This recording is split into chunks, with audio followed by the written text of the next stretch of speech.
వారాహి నవరాత్రుల సందర్భంగా 150 మంది ఋత్వికులతో సహస్ర చండీ మహాయాగం సంప్రదించండి. నమస్తే, వెల్కమ్ టు సుమన్ టీవీ. నేను పద్మిని. ప్రస్తుతంతో పాటు ప్రముఖ ఆధ్యాత్మికవేత్త, వాస్తు జ్యోతిష పండితులు, లలిత ఉపాసకులు, వాస్తు జ్యోతిష శిక్షణ నిపుణులు బ్రహ్మశ్రీ నానాజీ పట్నాయక్ గారు మనతో పాటు ఉన్నారు. మాట్లాడదాం. నమస్తే సార్. శ్రీమాత్రే నమః. సార్, జూన్ 18వ తారీఖు గురువారం పుష్యమి నక్షత్రం, గురు పుష్యమి యోగంతో వస్తున్నటువంటి రోజు. 11:30 వరకు ఈ యోగవంతమైనటువంటి సమయం ఉంది. చాలా మంది అడుగుతున్నారు ఎట్లా యూటిలైజ్ చేసుకోవాలి ఈ టైం ని అని చెప్పి అడుగుతూ ఉన్నారు. ఒక్కసారి ఆ రోజుకి లేకపోతే ఆ కాంబినేషన్ కున్న పవర్ ఏంటో చెప్తూ ఎట్లా మేమందరం వినియోగించుకోవచ్చు ఈ రోజుని చెప్పండి సార్. చెప్తానండి. ఇక్కడ నేను మీకు ఒక విషయం సంఘటన చెప్పి దీని గురించి మాట్లాడుకుందాం. ఇప్పుడు అర్జునుడికి ఎన్నో అస్త్రాలు అవన్నీ ఉంటాయి, కానీ శ్రీకృష్ణ పరమాత్మ ఆ శివుడి దగ్గరికి తీసుకెళ్ళి మళ్ళీ అవన్నీ యోగించేలా చేస్తాడు.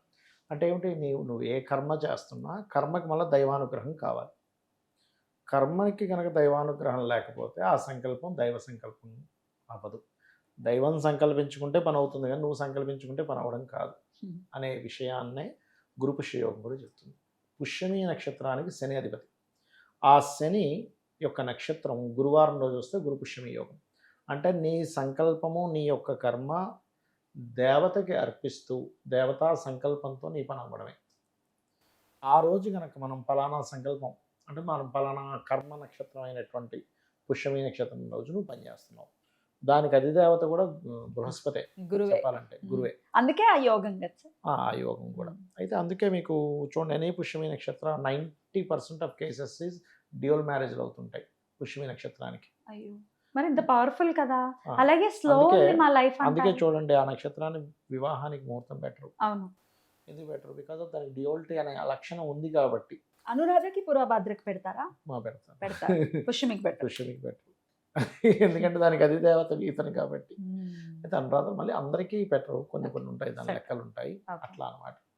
కాబట్టి ఏంటంటే నీ యొక్క సంకల్పం ఏదైతే ఉందో అది ఒక పని అవ్వట్లేదు, ఆ రోజు మరలా పునఃప్రారంభించడం గురు పుష్యమి యోగం ఉన్నప్పుడు అది కొంచెం సఫలీకృతం అవ్వడానికి బాగా తోడ్పడుతుంది.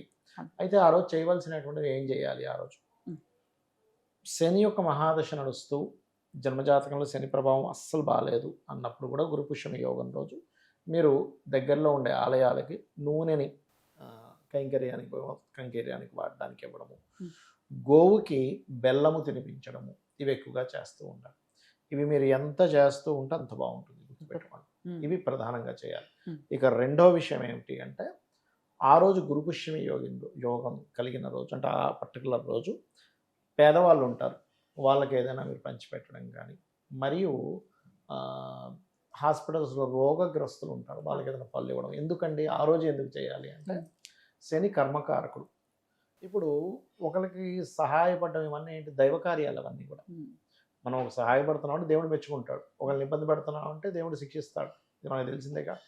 కాబట్టి దేవుడు యొక్క అనుగ్రహం అక్కడ కలగడానికి ఎక్కువ ఆస్కారం ఉంటుంది.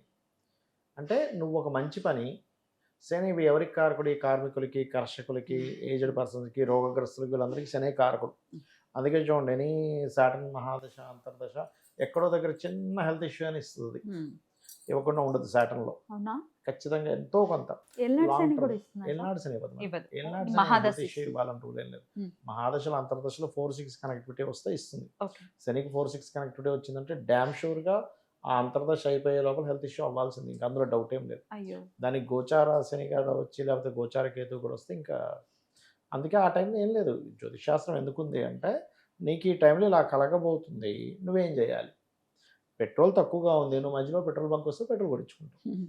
అందుకని పెట్రోల్ తక్కువగా ఉందని లబోదీపోని ఏడుస్తే పెట్రోల్ ఉండదుగా.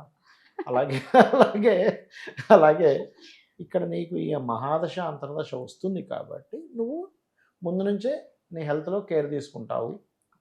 అయితే ఏ దశలో అయినా అంతర్దశ శని వచ్చినప్పుడు కూడా కేర్ తీసుకోవాల్సిన అవసరం ఉందా సార్? అంటే ఓన్లీ శని మహర్దశలో ఏంటంటే పోర్ట్ఫోలియో, మీకు శని కనుక ధనాన్ని, లాభాన్ని ఇచ్చే పోర్ట్ఫోలియో ఉంది, అప్పుడు ఏం కాదు. మళ్ళీ అంటే ద్వితీయ భావంలో ఉంది. ఇక్కడ ఏంటంటే రోగ కారకుడికి, అంటే చిన్న ఎగ్జాంపుల్ చెప్తా చూడండి. చెప్పండి.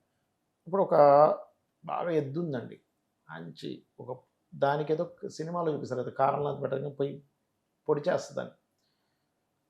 అవును, అంటే దానిలో ఉండే బలము, దానిలో ఉండే ఎనర్జీ, దానికి ఉండే పొగరికి ఇంకొంచెం మనం రెచ్చగొట్టాం అది వెళ్ళి బీభత్సం బీభత్సం సృష్టిస్తుంది. సృష్టిస్తుంది. అవును సార్. అట్లాగే ఉమ్, ఒక కారకుడికి ఉమ్, ఆ పోర్ట్ఫోలియో అంటే ఒక గ్రహానికి ఆ పోర్ట్ఫోలియోస్ కనెక్ట్ అయినప్పుడు అది ఇంకా ఎక్కువ చేస్తుంది. ఉమ్, అంటే ఉదాహరణకి ఒక స్పోర్ట్స్ మ్యాన్ అవ్వాలి, స్పోర్ట్స్లో బాగా రాణించాలి. కుజుడికి స్పోర్ట్స్ కారకత్వాలు బలంగా వచ్చాయనుకోండి ఆపలేరు. మొన్న చూడండి ఆ వైభవ్ అనే వ్యక్తి ఉమ్. విజృంభించేశారు 15 ఏళ్ళ కుర్రోడు. వాళ్ళ తమ్ముడు ఉన్నాడు 10 ఏళ్ళు, ఆ అబ్బాయి కూడా అలాగే ఆడతాడు. అబ్బో. ఉమ్. ఇది చూడండి ఇంకా. బాగుంది ఇదేదో. ఆ, అలా ఏంటంటే ఆ పర్టికులర్ ప్లానెట్కి ఏ పోర్ట్ఫోలియో వచ్చింది. ఓకే. శనికి గనక రోగకారకత్వాలు వస్తే విజృంభిస్తాడు, ఉమ్. లేకపోతే శుభ్రంగా ఐరన్ వాటిలో డబ్బులు కూడా వస్తాయి. ఆ, అది కూడా ఉంది. ఆయనే డబ్బులు ఇచ్చేటట్టయితే డబ్బులు కూడా వస్తాయి. ఏ ఏ ద్వారా వస్తాయి పట్టుకోవాలి. ఆ, ఆ. డబ్బులు ఇస్తాయంటే కాదు, ఎలా వస్తాయి డబ్బులు? ఉమ్, ఐరనా, ఆయిలా, లేకపోతే లేబర్ని సప్లై చేస్తాడా, అవి పట్టుకోగలగాలి. Okay sir. అది పట్టుకోకుండా నాకు డబ్బులు వస్తుంటే ఎందులో వస్తాయి? ఉమ్, ఈ డబ్బులు వస్తాయని అందరూ ఎందులో వస్తా అని చెప్పేదే అస్ట్రాలజీ. రైట్. అట్లా. Okay sir. సో గురువారంతో కూడినటువంటి రోజు కాబట్టి గురువు ఆరాధన కూడా ఏమైనా మంచి ఫలితాన్ని ఇస్తుంది అనుకోవచ్చా సార్? ఇస్తుంది. ఉమ్. ఇస్తుంది. ఏదైనా ఒక నామం చెప్తారా మరి చదువుకునే విధంగా? నామము అంటే ఒకటి, ఎప్పుడైనా సరే గురు చరిత్ర పారాయణం చేయడం అన్నిటికంటే ఉత్తమం. ఉమ్. రెండవది దత్తాత్రేయుడిది, దత్తాత్రేయ గురు చరిత్ర, లేకపోతే దిగంబర శ్రీ పాదవల్లభ దిగంబర మంత్రం చాలా అద్భుతంగా పనిచేస్తుందండి. ఉమ్.